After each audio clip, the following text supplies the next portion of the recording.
ТССРның атказанган артисты Тахир Абдулла улы Якупов 1946 елның 13 майында Казан шәһәрендә эшче гаиләсендә дөньяга килә. Тахир кечкенәдән моңлы бала булып үсә. Мәктәбендәге җыр дәресләре укытучысы Әхмәт Хәйретдинов аның музыкаль сәләтен сизеп ала һәм балада бу сәләтне тагы да үстерү юнәлешендә эшли.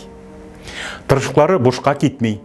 Дистәләгән җырчы баланы узып, Тахир 4-нче сыйныфта укыган чагында Татарстан радиосының балалар өчен тапшыруында җыр белән чыгыш ясарга чакырыла.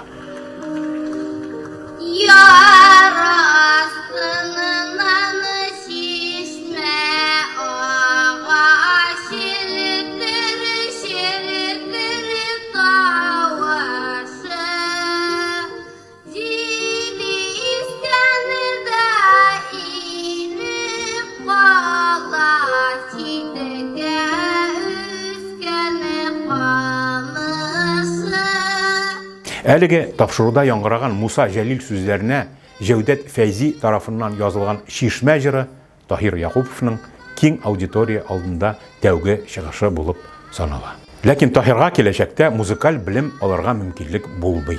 Әтисе авырый башлый. Тахир 8-нче классны тәмамлагач, Казанның 144-нче заводына эшкә керә. Шул ук чорда ул халык иҗаты йорты каршындагы хор дирижерлык курсларында белем ала. Күңеленнән моң ташып торган егет, әлбәттә, җырсыз тора алмый. 1964 елда ул үзен Татарстан дәүләт җыр һәм бию ансамблендә җырчы солист урынына үткәрелгән бәйгедә сынап карарга уйлый. Табигый ихлас, сирәк очрый торган бик йомшак тембрлы тавышлы егетне бер сүзсез ансамбльгә солист буларак кабул итәләр. Ул хор төркеменә кушылып та, айрымда чыгышлар ясый башлый. Беренче чыгышларыннан ук Тахир Якупов тыңлаучыларның күңелен яулап ала. Тамашачы аны бик тиз үз итә. Ул катнашкан концертлар һәр чак тулы заллар белән үтә. Аның башкаруын бер яктан данлыклы Илһам Шакировка охшатсалар, икенче яктан җырчы егетнең тавышында үзенә генә хас халыкчанлык чалымнарын тоеп, алкышларга күмәләр.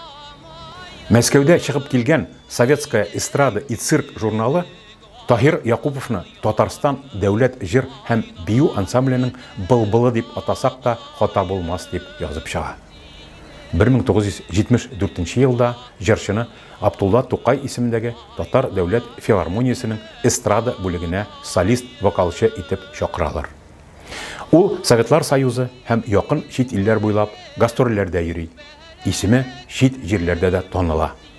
1977 елда татар җыр сәнгатен үстерүдәге уңышлары өчен аңа ТССРның атказанган артисты дигән мактаулы исем бирелә. Тахир Якупов башкаруындагы җырлар татар музыкаль сәнгатенең алтын фондына керде. Юлчы җыры, Айли Гөлкәем, Наласа авылы көе, Уел, Олы юлның тузаны һәм башка бик күп татар халык җырларын ул бүтән нечкәлекләре белән башкарды. Рөстәм Яхин көйләренә Син кайда идең, Серле күзләр, Моңлы гармун, Сара Садыйкова көенә Әйт дускаем әйт, Ганс Сайфуллин көенә Туган авылым урамы, Исмай Шәмсетдинов көенә Шайкала иген кырлары кебек җырлары киң популярлык казанды. Тахир Якупов радио, телевидениедә дә бик актив чыгышлар ясый, җырлар яздыра. Бүгенге көндә Татарстан дәүләт телерадиокомпаниясе фондларында җырчы катнашында 40лап язма саклана.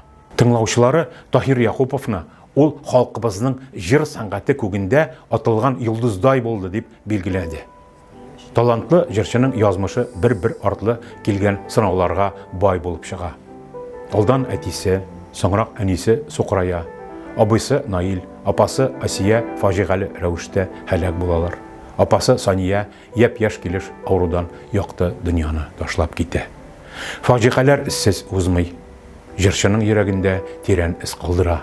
Ул төшенкелеккә бирелә. Тахир Якупов 53 яшендә 1999 елның 2 октябрендә Казанда вафат була. Яңа татар бистәсе зиратында җирләнә. 2017 елда Казанның Кәрим Тинчурин урамындагы ул яшәгән 17 санлы йортка мемориаль такта беркетелде. Әтисе Ғабдулланың туған яғы булган Татарстанның Теләши районында соңгы елларда җырчының исемен мәңгеләштерүгә күп эшләр башкарылды. Район үзәге Теләши авылындагы бер урам аның исемен йөртә. Теләши туган якны өйрәнү музеенда аңа багышланган күргәзмә оештырылган.